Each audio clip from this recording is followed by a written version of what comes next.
Scroll, swipe, refresh, repeat. We thought we were killing time, but time was quietly killing us. They didn't just steal our attentions. They captured it, packaged it, and sold it to the highest bidder.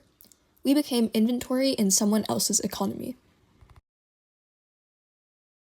In the 2010s, corporations discovered a truth that would define a generation. The longer we looked, the richer they became. So, they built tools to make sure we never looked away. Infinite scroll, a feed with no end.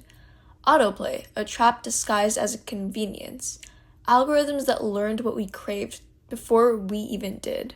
YouTube's ad revenue exploded long before Shorts existed, rising from just $0.8 billion in 2010 to $19.7 billion in 2020. But the real shock came in 2021, the first full year after YouTube Shorts launched. Revenue didn't just grow, it spiked to $28.8 billion, a jump of over $9 billion in a single year, driven almost entirely by short-form, endlessly scrolling content.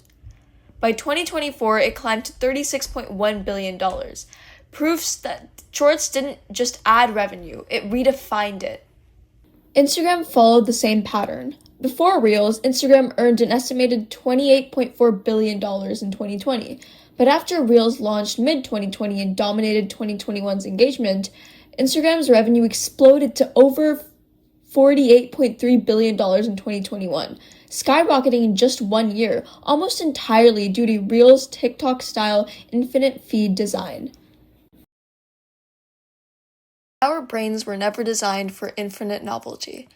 Every swipe is a chemical reaction, a spike of dopamine, a promise of reward, and like any addiction, the more we feed it, the less it satisfies. Studies show that the prefrontal cortex and frontostrial circuits, the systems responsible for attention regulation, impulse control, and executive functions, and the same systems impaired in ADHD, are the very ones being overstimulated by constant digital reward pathways. Since 2003, ADHD diagnoses in children have risen continuously, with millions now receiving clinical treatment each year. Long-term studies showed that adults who had childhood ADHD face significant higher risks of depression, accidental injury, and early mortality.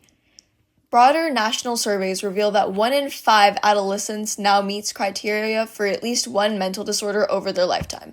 This pattern is not a coincidence. Even the people who built these systems admit the truth. Former insiders told the BBC that social media apps were deliberately engineered to be addictive.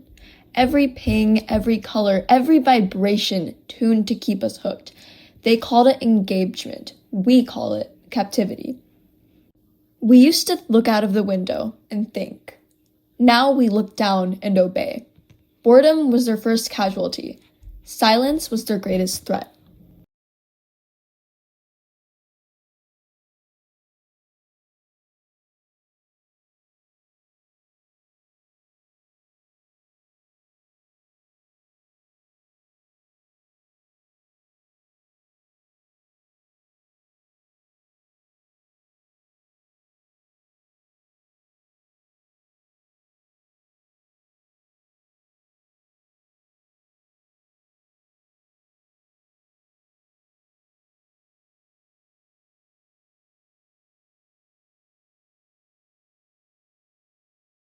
Boredom didn't die by accident.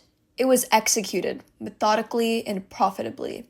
Our silence was unprofitable, so they rewrote our instincts until we couldn't stand it. We don't just consume, we are consumed. Our thoughts, our impulses, our futures, bought, sold, auctioned, and optimized. They didn't harvest our data. They harvested our attention, our impulses, and our futures, and sold them to the highest bidder.